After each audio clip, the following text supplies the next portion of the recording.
Hello students, आज हम आपको हिंदी पद्यांश पाठ्य योजना के बारे में समझाएंगे। तो चलिए शुरुआत करते हैं। सबसे पहले जैसे कि आपको यहाँ दिख रहा है स्क्रीन पर कि छात्र अध्यापक का नाम।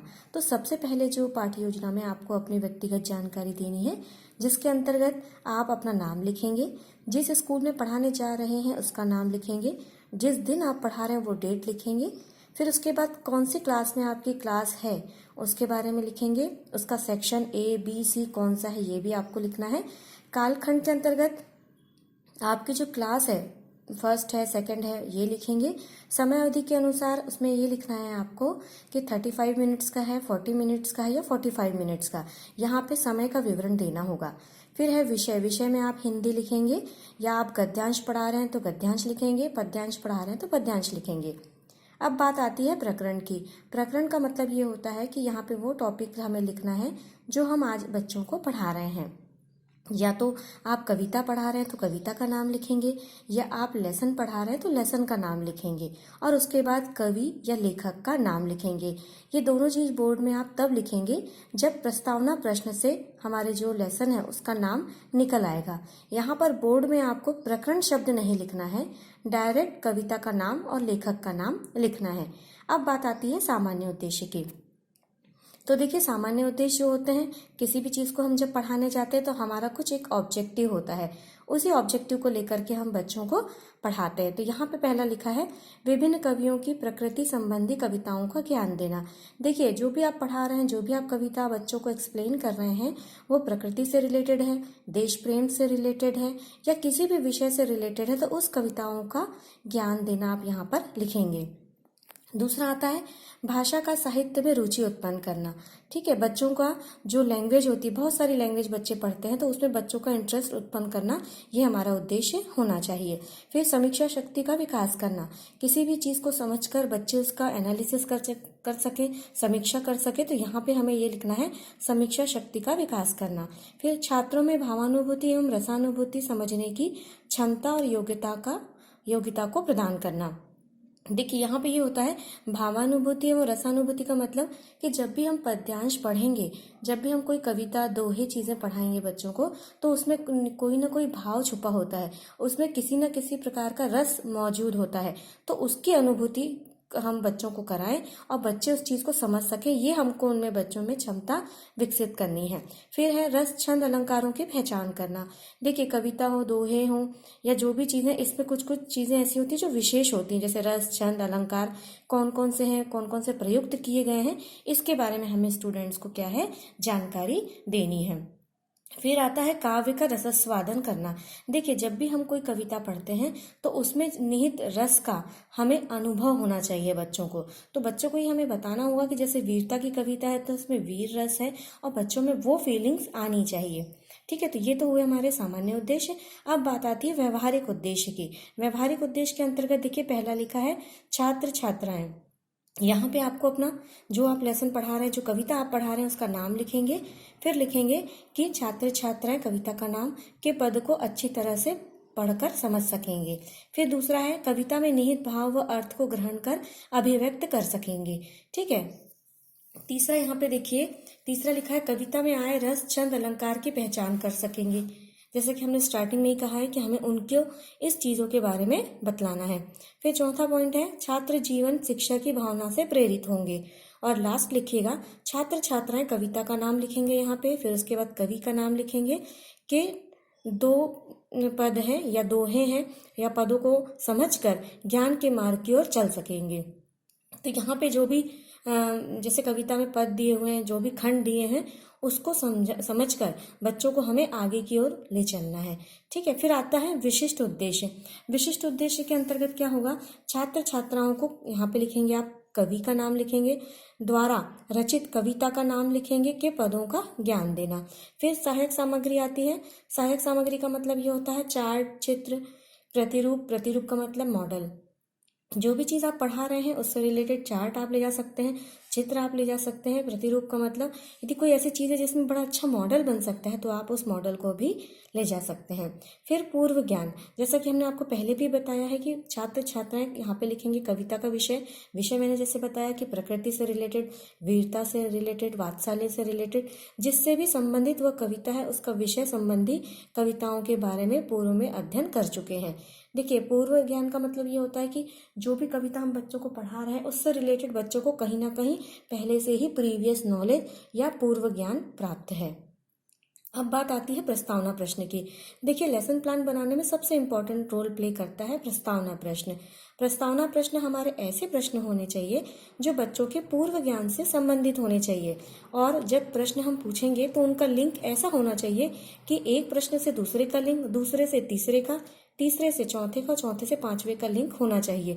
और इन पांचों प्रश्नों को जब हम बच्चों से एक एक करके पूछेंगे और लास्ट में हमारा क्या आना चाहिए, उसका आंसर आना चाहिए, उससे ये पता चलेगा कि आज हम इससे संबंधित कविता और कविता का नाम पढ़ेंगे। ठीक है, तो यहाँ पे आपको इतना ध्यान रखना है कि प्रश्न जो है बड़े ही आसान होने चाहिए जिसका आंसर बच्चे पूरा आपको दे सके। और प्रस्तावना प्रश्न को ब्लैक बोर्ड पर लिखने की आवश्यकता नहीं है, सिर्फ इसे हमें पूछना है। और जब हम लेसन प्लान में लिखेंगे तो पूर्ण वाक्य में लिखिएगा, अधूरे उत्तर नहीं लिखना है ना। जो भी प्रश्न आप पूछेंगे उसका पूरा पूरा सेंटेंस लिखेंगे, अधूरा आप नहीं लिखेंगे। इस तरह से प्रस्तावना प्रश्न आप यहाँ पे लिखेंगे। फिर बात आती है उद्देश्य कथन की। तो यहाँ पे देखिए, आज हम आपकी पाठ्य पुस्तक, बच्चों की जो पुस्तक है उसका जो नाम है वो आप यहाँ लिखेंगे, कि कविता का नाम लिखेंगे, फिर का अध्ययन करेंगे। जो आपकी पाठ्य पुस्तक के पृष्ठ क्रमांक, जो भी पृष्ठ क्रमांक पे दी गई है उसका आप यहाँ लिखने के बाद कहेंगे बच्चों से कि कृपया अपनी पुस्तक को खोलिए। यहाँ पे उद्देश्य कथन तक हमारी बात पूरी क्लियर हुई। ठीक है, अब हम आगे बढ़ेंगे। आगे में देखिए प्रस्तुतिकरण। प्रस्तुतिकरण में आता है पाठ या कविता को सरल एवं सुविधाजनक बनाने के लिए 2 अनुविधियों में विभक्त किया गया है। देखिए क्या होता है, लेसन यदि लंबा है तो आपको उसको 2 पार्ट में डिवाइड करना है, नहीं तो आपका एक सिंगल पार्ट में भी आप पाठ्य योजना तैयार कर सकते हैं। यहाँ पे हमने एक ही अनुविधि में तैयार की है। इसके अलावा यदि आप 2 अनुविधि में तैयार करेंगे तो आपको ऐसा ही प्रोफार्मा बनाना होगा। अब देखिए अध्यापन विधि। हिंदी शिक्षण के अंतर्गत पठन पाठन विधि या व्याख्या विधि का उपयोग किया जाता है। पठन पाठन विधि का मतलब ये होता है कि हम खुद भी पढ़ते हैं और बच्चों से भी वो चीज़ पढ़वाते हैं। ठीक है, अब अध्यापन प्रविधि। प्रविधि का मतलब विधि के साथ चलने वाली प्रविधि, यानी कि प्रश्नोत्तर प्रविधि, कथन प्रविधि। अब ये एक टीचर के ऊपर डिपेंड करता है कि वो कौन सी प्रविधि का उपयोग करता है। चलिए अब आगे देखते हैं। लेसन प्लान में सबसे इम्पोर्टेंट रोल प्ले करते हैं ये 7 कॉलम, जिसमें पूरी हमारी शिक्षण प्रक्रिया निर्भर करती है। तो सबसे पहला कॉलम है उद्देश्य कथन। उद्देश्य कथन में आप लिखेंगे छात्र छात्राएं, लिख सकते हैं छात्र छात्राएं पढ़कर सुनकर अर्थ व भाव ग्रहण करना, है ना, ये हमारा। या ऐसा लिख सकते हैं कि छात्र छात्राओं को भाव ग्रहण करवाना भी लिख सकते हैं, या आप सीधे डायरेक्ट ये भी लिख सकते हैं जो मैंने यहाँ लिखा है, पढ़कर सुनकर अर्थ व भाव ग्रहण करना। फिर आता है व्यवहारिक परिवर्तन। छात्र छात्राएं कविता के अर्थ एवं भाव को समझ सकेंगे। ठीक है, क्योंकि क्या होता है व्यवहारिक परिवर्तन का मतलब ये है कि जो बच्चे को हम सिखा रहे हैं, बता रहे हैं, समझा रहे हैं, इससे उसके व्यवहार में थोड़ा सा परिवर्तन आना चाहिए। फिर है विषय वस्तु संकलन। यहाँ पे हम लोग क्या करेंगे, जो कविता हम पढ़ा रहे हैं, है ना, उसके पद को लिखेंगे, यानी खंड को लिखेंगे। जो भी एक जो पैराग्राफ या एक जो आप दोहा या एक खंड जो आप समझाएंगे उसको यहाँ पे आपको लिखना है। फिर आता है शिक्षक क्रिया। शिक्षक क्रिया वाला कॉलम सबसे महत्वपूर्ण है क्योंकि सारी गतिविधियां अधिकतर यहीं की जाती है ना। तो यहाँ पे लिखेंगे आदर्श वाचन। छात्र अध्यापिका लय ताल गति के साथ पद्य के एक खंड का आदर्श वाचन करेंगी। ठीक है, यहाँ पे क्या है, जो आप पढ़ाने वाले हैं उसको आपको क्या करना है, उसका आदर्श वाचन करना है। आदर्श वाचन का मतलब ये स्वस्वर वाचन, यानी कि उसको गा कर आपको करना है। ठीक है, फिर आता है छात्र क्रिया। छात्र क्रिया का मतलब छात्र छात्राएं कविता के खंड को मनोयोग पूर्वक सुनेंगे। ठीक है, और फिर आता है शामपट कार्य। शामपट कार्य में यहाँ पे आपको जब आपका प्रस्तावना प्रश्न निकल जाएंगे तो आपको यहाँ पे कविता का नाम लिख लेना है और लेखक का नाम लिखना है। अब देखिए केंद्रीय भावबोध प्रश्न आते हैं। जो चीज़ हमने पढ़ाई है जो भी एक खंड हमने पढ़ाया है उससे रिलेटेड छोटे छोटे प्रश्न हम करेंगे। देखिए मैंने यहाँ लिखा है, इसके अंतर्गत कविता के केंद्रीय भाव से संबंधित प्रश्न पूछे जाएंगे। तो यहाँ मैंने पेंसिल से लिखा है कि इसको लिखना नहीं है, सीधे आपको प्रश्न करना है। तो जैसे प्रस्तुत पद्यांश का मुख्य विषय क्या है, कवि किसकी बात कर रहा है, जैसे हम चर्चा करेंगे क्लास में तो इतना तो बच्चों को समझ में आ जाएगा। अब छात्र क्रिया में देखिए अनुकरण वाचन। अनुकरण वाचन का मतलब कतिपय छात्र छात्राओं से संपूर्ण पद खंड का स्वस्वर वाचन कराया जाएगा। जिस चीज को टीचर पढ़ेगा, टीचर पढ़ के बताएगा, उसका बच्चे से हमें अनुकरण वाचन भी करवाना है। तो यहाँ पे ये 7 कॉलम आपको समझ में आ गए होंगे। अब इसी तरह से ये 7 कॉलम आगे भी बढ़ेंगे। इसमें आपको ये लिखना है, जैसे कि उद्देश्य कथन में कविता के भावपूर्ण, जिससे जो कविता का आपको यहाँ पे विवरण देना है, जिससे भी संबंधित कविता हो, प्रकृति से या वीरता से, कविता के भावपूर्ण जो विषय लिखेंगे आप का स्पष्टीकरण कर भावानुभूति कराना। ठीक है। व्यवहारिक परिवर्तन में देखिए छात्र छात्राएं कविता के अर्थ एवं भाव को समझ सकेंगे। फिर विषय वस्तु संकलन में देखिए जो हमने पहले खंड पढ़ाया है उसमें जो कठिन शब्द आए हुए हैं, पाठ में आए हुए कविता के कठिन शब्द को निकालना और यहाँ पे लिखना है। ठीक है। फिर आता है शिक्षक क्रिया। शिक्षक क्रिया में देखिए छात्र छात्राओं से कठिन शब्द आमंत्रित किए जाएंगे। एक तरफ आपको शब्द लिखना है, दूसरी तरफ आपको उसका अर्थ लिखना है। फिर यही शब्द अर्थ को हमको श्यामपट्ट पर यानी कि ब्लैक बोर्ड पर भी समझाना है और उनको लिखना है। अब बात आती है कि हम नेक्स्ट क्या करेंगे। अब देखिए यहाँ पे आपको ये जो वाला कॉलम है विषय वस्तु संकलन में आपको कविता का दूसरा खंड लिखना है, यानी जो दूसरा भाव आप समझाएंगे वो यहाँ पे आप थोड़ा लिख सकते हैं। अब जो हमने पहला खंड पढ़ाया है उसके बारे में हम थोड़ा सा यहाँ पे बता देंगे कि भाव विश्लेषण व्याख्या छात्र अध्यापिका जो है क्रमशः एक पद खंड का पाठ करेगी और छात्राओं द्वारा अस्पष्ट उत्तरों की स्वरोच्चारण व्याख्या के माध्यम से स्पष्ट करेंगे। ठीक है।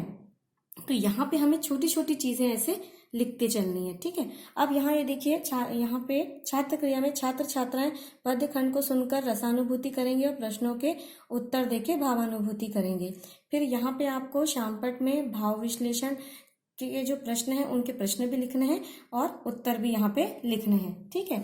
अब यहाँ पे आपको जो भी आप पद समझाएंगे उससे रिलेटेड भाव विश्लेषण प्रश्न पूछेंगे, क्योंकि देखिए जो भी आप एक खंड समझाएंगे उसमें छोटे छोटे प्रश्न आप स्टूडेंट्स से कर सकते हैं कि इसमें किसके बारे में चर्चा की जा रही है, लेखक या कवि किस बारे में आपको बतलाना चाह रहे हैं, तो उससे रिलेटेड आपको यहाँ प्रश्न करने हैं। इसी तरह से ये कॉलम आगे बढ़ेंगे।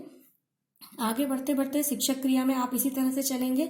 सबसे पहले आप एक पद्य खंड का वो करेंगे, वाचन करेंगे, व्याख्या करेंगे, फिर उससे भाव विश्लेषण प्रश्न पूछेंगे और उसके अंतर्गत जो विशेष है उस पद्य में जो भी आया है उसके बारे में आप उसको समझाएंगे। जैसे कि विशेष के अंतर्गत इसमें कौन सा अलंकार यूज किया गया है, कौन सा छंद यूज किया गया है, कौन से रस की अनुभूति होती है, तो जो भी पद्यांश में विशेष बातें होंगी आपको उसमें लिखना है और उन्हीं विशेष बातों को आपको श्यामपट्ट कार्य में भी लिखते चलना है। छात्र क्रिया में आपको बीच बीच में ये हेडिंग डालते रहना है, बताते रहना है कि छात्र निम्नलिखित चीजों को समझेंगे, निम्नलिखित चीजों को अपनी कॉपी में लिखेंगे या इस चीज का रसानुभूति करेंगे या भावानुभूति करेंगे।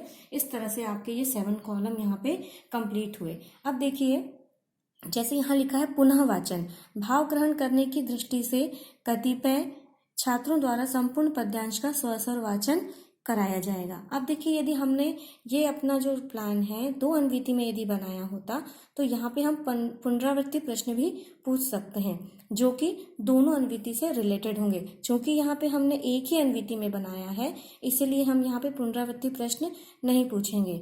ठीक है। तो आप यदि इसी तरह से एक अन्विति या दूसरे अन्विति में जाना चाहेंगे तो पूरे के पूरे 7 कॉलम आपको एज इट इज बनाने होंगे।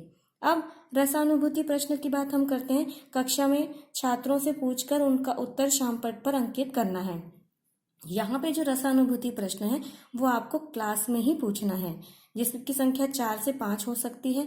इसमें आप कुछ छोटे छोटे प्रश्न पूछ सकते हैं, जैसे ही बच्चे उनके उत्तर देंगे उसको आपको श्यामपट्ट कार्य में लिखना है। अब बात आती है गृह कार्य की। गृह कार्य के अंतर्गत छात्र छात्राओं को गृह कार्य के अंतर्गत आप प्रश्न सही गलत, जोड़ी बनाइए, रिक्त स्थान आदि ऐसे प्रश्न दे सकते हैं। ठीक है, तो यहाँ पे ये हमारा लेसन प्लान कंप्लीट हुआ। लेकिन सबसे इम्पॉर्टेंट बात आती है कि जब भी आप लेसन प्लान बनाएं तो अपने सब्जेक्ट टीचर से आप उसको जरूर चेक कराएं। जैसे हमने यहाँ पे लिखा है विषय शिक्षक के हस्ताक्षर, या उनको आप मार्गदर्शक भी कह सकते हैं। तो लेसन प्लान बनाने के बाद आपको उनसे चेक कराना है। फिर जब आप क्लास में पढ़ाने जाएंगे तो यहाँ पर्यवेक्षक के हस्ताक्षर होंगे। जब आप क्लास में पढ़ाएंगे तो जो भी टीचर आपको ऑब्जर्व करेगा उसके सिग्नेचर यहाँ पे होंगे, और आपके लास्ट में प्रशिक्षणार्थी के हस्ताक्षर होंगे, यानी यहाँ पे आपके हस्ताक्षर होंगे। तो ये 3 हस्ताक्षर आपको इसी तरह से कॉलम बना करके लिखनी है, थोड़ा सा जगह छोड़ना है। इस तरह से आपने देखा कि हिंदी पद्यांश पाठ का लेसन प्लान हमने आज आपको एक्सप्लेन किया। इसके बारे में पहले भी हमने आपको जो प्रारूप है उसके बारे में आपको समझाया था। नेक्स्ट क्लास में हम गद्यांश का पाठ्य योजना देखेंगे। Thank you.